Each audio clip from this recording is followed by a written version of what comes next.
Hay un deseo antiguo y silencioso que late bajo el tejido de toda la civilización humana, el anhelo de disolución. No la disolución de la muerte física, sino la disolución de los límites del yo, la entrega de la responsabilidad individual al cómodo e indistinto abrazo del nosotros. Es la búsqueda de un regreso al útero primordial, un lugar donde el dolor de la elección no existe, y la escasez, tanto material como emocional, es absorbida por la promesa de abundancia colectiva. Es en este campo de gravedad psíquica, y no en los tratados económicos o los manifiestos políticos, donde debemos buscar la verdadera raíz del atractivo socialista. Los invito ahora a entrar, no en la ruidosa arena política llena de lemas y banderas, sino en la cámara silenciosa de su propia psique. Silencio, inhalar, mira hacia adentro, en el punto exacto donde reside el impulso que te lleva a querer que el mundo se organice de una determinada manera. Este impulso es puramente psicológico, más que ideológico. El núcleo de toda búsqueda de una utopía exterior reside en el profundo y terrible cansancio que genera enfrentarse a la propia sombra. El camino hacia la individuación,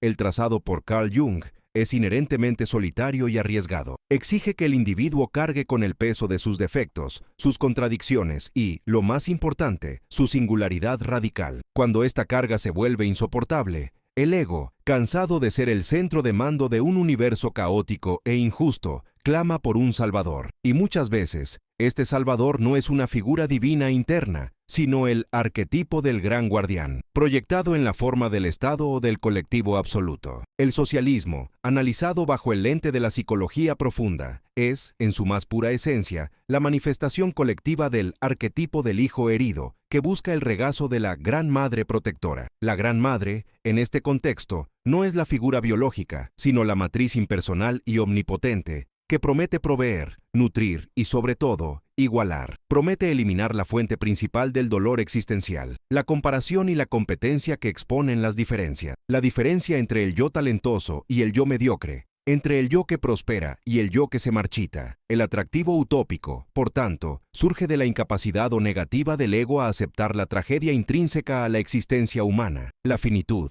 la escasez y la injusticia inherentes al universo material. Al proyectar esta necesidad de orden y perfección en el sistema político-económico, el individuo intenta subcontratar su lucha interna contra el caos. Si el sistema puede ser perfecto, yo no necesito ser perfecto. Si el sistema puede garantizar la igualdad de resultados, yo no necesito soportar la angustia de mis propias limitaciones, ni la envidia del éxito de otros. Esta es la entrada al territorio del Shadow Collective. La sombra, en términos junguianos, es todo lo que el ego reprime: deseos inaceptables, rasgos de carácter despreciables, debilidades que no queremos admitir. En una sociedad capitalista, la sombra individual a menudo contiene envidia, pereza e incapacidad de perseverar ante la adversidad. El socialismo, en su promesa de eliminar la disparidad y garantizar los medios de vida, ofrece una máscara elegante para la sombra de la envidia. La búsqueda de una igualdad real es a menudo una proyección del deseo inconsciente de asegurar que nadie destaque lo suficiente como para exponer mi propio estancamiento. It is not the genuine desire for the weakest to prosper, but rather the desire for the strongest to be restrained. Esta no es una crítica mezquina a la moralidad, es una profunda observación psicológica sobre cómo opera el principio de nivelación en la psique humana. Para la psique que se siente disminuida, la igualdad se logra más fácilmente bajando la cima que elevando la base mediante un esfuerzo individual y doloroso. Cuando la idea de justicia se vuelve indistinguible del deseo de venganza contra la prosperidad de los demás, incluso la prosperidad adquirida honestamente, el sistema colectivo se convierte en el vehículo perfecto para la expresión de la envidia arquetípica. Esta envidia, disfrazada de justicia social y equidad, es la energía destructiva que primero consume la vitalidad y la creatividad de un grupo, para luego buscar devorar a aquellos individuos que, a través de la virtud, el esfuerzo o el puro azar, han logrado escapar del abrazo asfixiante del colectivo. El individuo que se entrega completamente al sistema colectivo adopta el arquetipo moral zombie, pierde su autonomía ética y psicológica, delegando su brújula moral a la ideología dominante. Su persona, la máscara social, es ahora la del ciudadano virtuoso, obediente, alineado con la narrativa oficial de lucha y justicia. Sin embargo, al renunciar a su individualidad, entrega su sombra, su potencial destructivo, para ser proyectada externamente. El enemigo ya no es tu propio fracaso, sino el otro, el burgués, el explotador, el desviado, el capitalista o cualquiera que rompa con el consenso hipnótico de las masas. Esta subcontratación en la sombra es peligrosa, porque Al exteriorizar el mal, el individuo se siente purificado. Si la culpa de todos los males recae en el sistema externo, entonces mi alma está limpia. Esta pureza moral autoproclamada es la base de todo fervor revolucionario que desemboca en terror. Es el mecanismo psicológico que permite a los seres humanos comunes, en nombre de una causa mayor y justa, cometer actos de violencia y represión sin sentir culpa, ya que actúan como agentes de la voluntad arquetípica colectiva, y no como individuos defectuosos. La fascinación por el socialismo, desde esta perspectiva, no tiene que ver principalmente con la redistribución de la riqueza material. Se trata de la redistribución de la culpa y la responsabilidad psicológica. Es la promesa de que el dolor de la existencia se diluirá en el mar de la uniformidad. Si estas reflexiones despiertan algo dentro de ti, si la tensión entre el individuo y la masa resuena en tu propia psique, deja un me gusta y suscríbete. Aquí caminamos juntos por el territorio profundo del alma, develando los arquetipos que nos gobiernan. El arquetipo del Salvador, que a menudo lidera movimientos colectivistas, rara vez comienza como un tirano. Comienza como un individuo que ha interiorizado el dolor del colectivo con tanta intensidad que siente un llamado mesiánico a arreglar el mundo. El problema es que para arreglar el mundo externamente, a menudo primero debe reprimir la complejidad y la contradicción internas del mundo. Debe forzar al yo colectivo, la totalidad de la psique de la sociedad, a encajar en su persona idealizada de justicia. Cuando un individuo está dominado por un arquetipo, pierde la conciencia de sí mismo. Cuando una nación está dominada por un arquetipo, como el Salvador o la víctima eterna, pierde su capacidad de autocrítica y diálogo. El estado que surge de esta dominación arquetípica debe ser monolítico,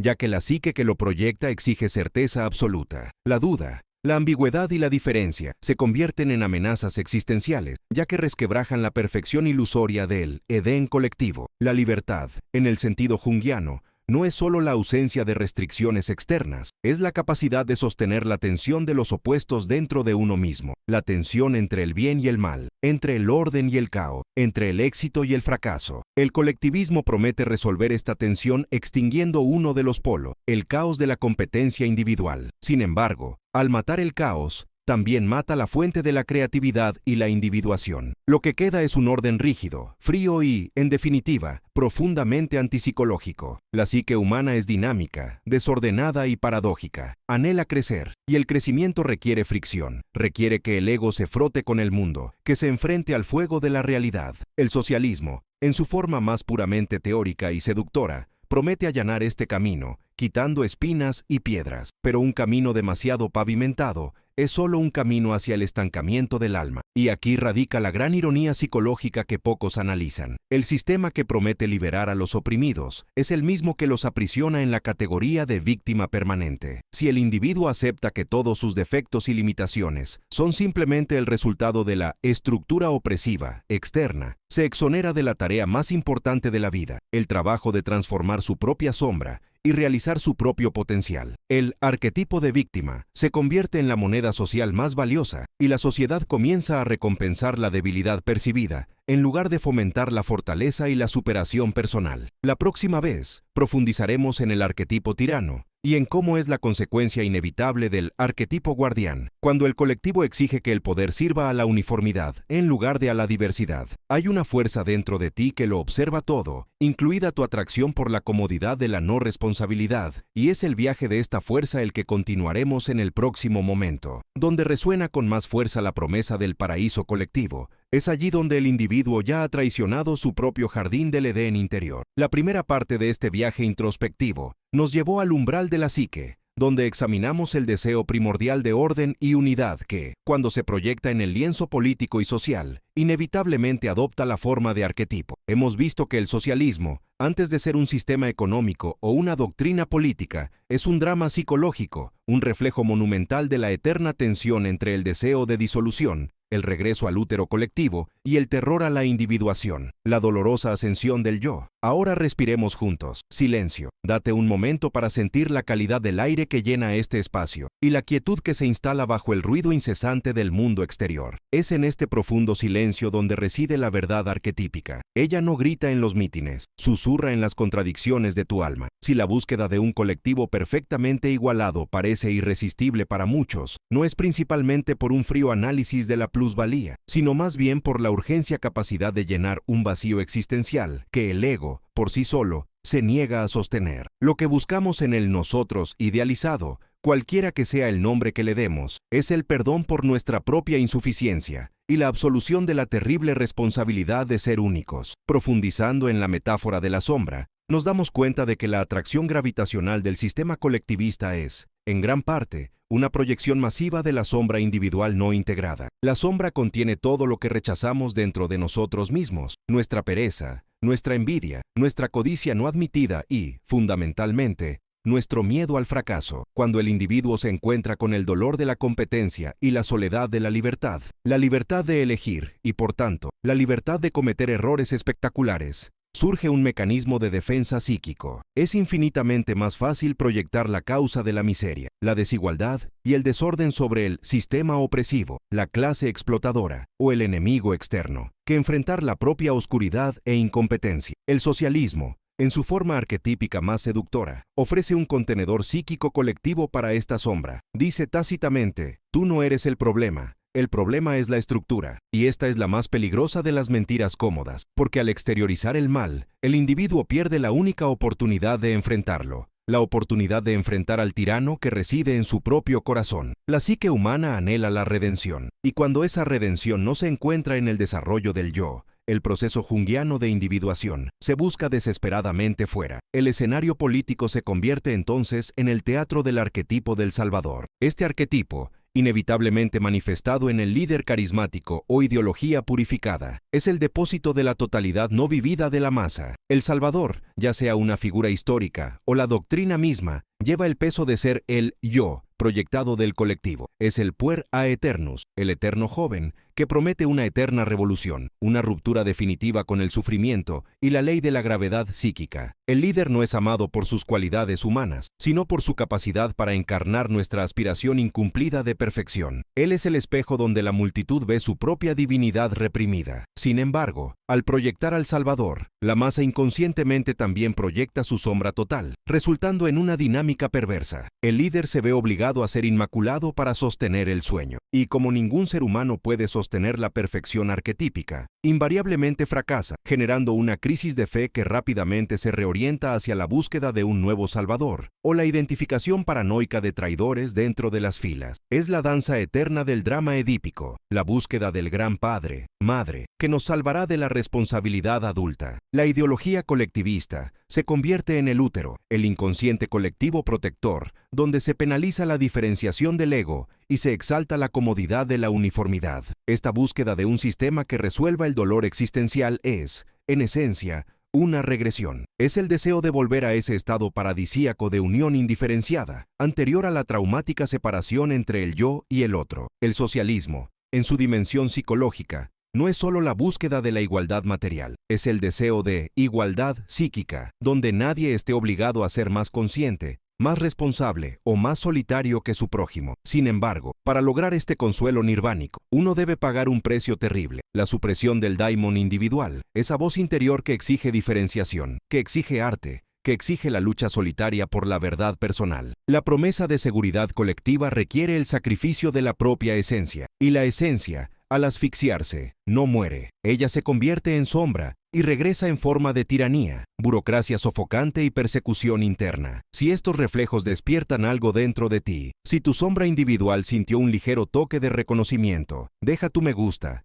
y suscríbete. Aquí caminamos juntos por el territorio profundo de la psique, iluminando las estructuras que dan forma a nuestra realidad social. Continuando nuestro análisis con la lentitud necesaria para la digestión de lo profundo, el surgimiento de cualquier movimiento colectivo poderoso requiere la movilización masiva del arquetipo huérfano o víctima. El huérfano es el rostro de la inocencia herida, lleva el recuerdo de la injusticia, la privación y la exclusión. La energía del huérfano es, psicológicamente, la fuerza impulsora más potente para la revolución. ya que no busca justicia, sino más bien venganza justificada, un reequilibrio cósmico donde quien sufre se convierte en juez. La ideología colectivista ofrece a Orphan una narrativa perfecta. El dolor no es aleatorio, lo inflige un enemigo claramente definido, a quien se debe transferir el poder y la culpa. Este proceso de nombrar al opresor alivia la ansiedad existencial del huérfano, transformando el dolor abstracto en ira dirigida y, en última instancia, en un propósito político. La víctima colectiva, empoderada por esta narrativa, se siente moralmente superior y justifica cualquier acción,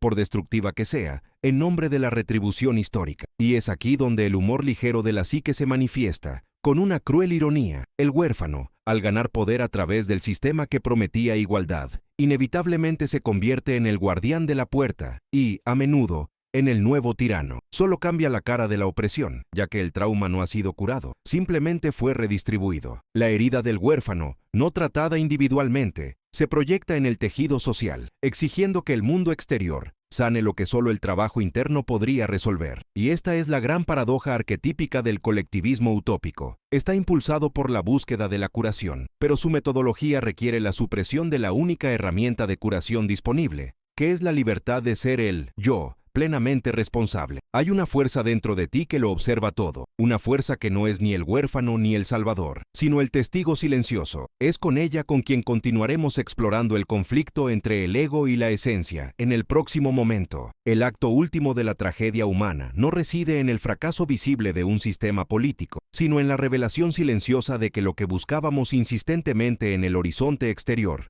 la utopía prometida, el estado de perfección social, era, de hecho, el reflejo distorsionado y amplificado de nuestro propio yo no realizado. La complejidad del socialismo, despojado de su ropaje económico y vestido con la piel de la psique, siempre nos señala el mismo lugar, el eterno escape de la responsabilidad individual para convertirse en un ser completo. Dejemos que se instale por un momento el silencio, un silencio que nos permita sentir el peso de estas reflexiones. A lo largo de este viaje, no hemos estado analizando ideologías de libros de texto. Hemos estado diseccionando el tejido del inconsciente colectivo que proyecta sus mayores miedos y sus deseos más infantiles en las estructuras gubernamentales. La verdadera prueba de cualquier acuerdo social no es la distribución de recursos, sino la capacidad de ese acuerdo para permitir, e incluso exigir, que el individuo enfrente su propia sombra y complete el hercúleo trabajo de individuación. La utopía, en esencia, es el espejismo de puer aeternus, el eterno joven, que se niega a aceptar la dureza, la injusticia y la ambigüedad de la vida adulta. Cuando el puer colectivo proyecta el arquetipo del Salvador, en una doctrina o un Estado, busca la redención sin sacrificio. El socialismo, en su forma más dogmática y centralizadora, se convierte en el escenario perfecto para que florezca esta proyección, un vasto y complejo tapiz de negación. Negamos nuestra propia capacidad de villanía, la sombra individual, transfiriendo el mal al otro, el capitalista, el opresor, el desviado, y negamos nuestra propia responsabilidad por el orden, confiándola a un gran padre Estado, una figura autoritaria que promete mantenernos calientes y alimentados mientras no cuestionemos su autoridad sobre nuestras almas. Aquí, en el clímax de este análisis arquetípico, aparece la figura del tramposo, el divino Arlequín, quien con su risa irreverente expone la farsa de la seriedad colectiva. El trickster no es un agente político, él es el principio psíquico que ama la contradicción y el caos necesario. Se burla del salvador colectivo, precisamente porque se da cuenta de que la perfección impuesta es la mayor forma de represión psicológica. Donde hay una regla absoluta, el trickster revela la excepción. Donde hay una fachada inmaculada de justicia social, señala los sótanos sucios donde la envidia y el resentimiento operan bajo el disfraz de virtud. El defecto central, revelado por Trickster, es la arrogancia de la razón que intenta organizar el alma. El sistema se vuelve tiránico no por un mal inherente, sino porque intenta imponer una persona colectiva, la imagen de un ser humano desinteresado, solidario y puramente cooperativo, y exige que cada ego individual se someta a ella. El individuo que se atreve a manifestar su diferencia, su ambición, su impulso caótico y creativo, elementos vitales para la salud de la psique y para la evolución cultural, es inmediatamente etiquetado como enemigo. Es la sombra colectiva, proyectada sobre la persona del Estado, castigando a la sombra individual que insiste en manifestarse. Es el miedo a la complejidad. Observemos la arquitectura psicológica que sustenta el deseo de este colectivo homogéneo. Es la negación de la paradoja. El mundo no está claramente dividido entre opresores y oprimidos. La sombra habita en todos los corazones. Cuando la ideología promete erradicar la opresión de una vez por todas, en realidad promete erradicar la necesidad de autoconocimiento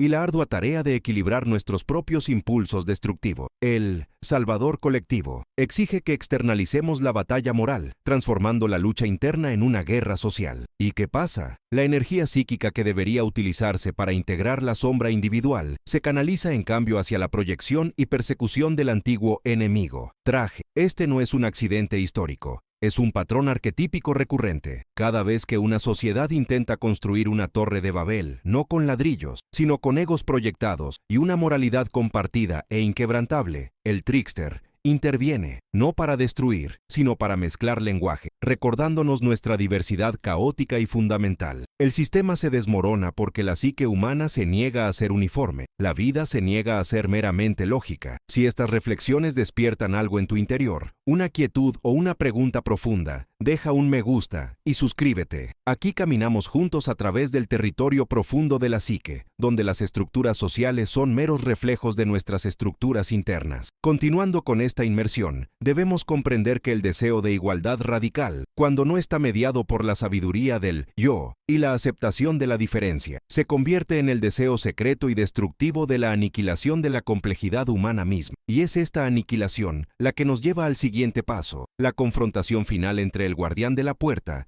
y el individuo que busca la plenitud. Hay una fuerza dentro de ti que lo observa todo, y eso es con lo que continuaremos en el próximo momento.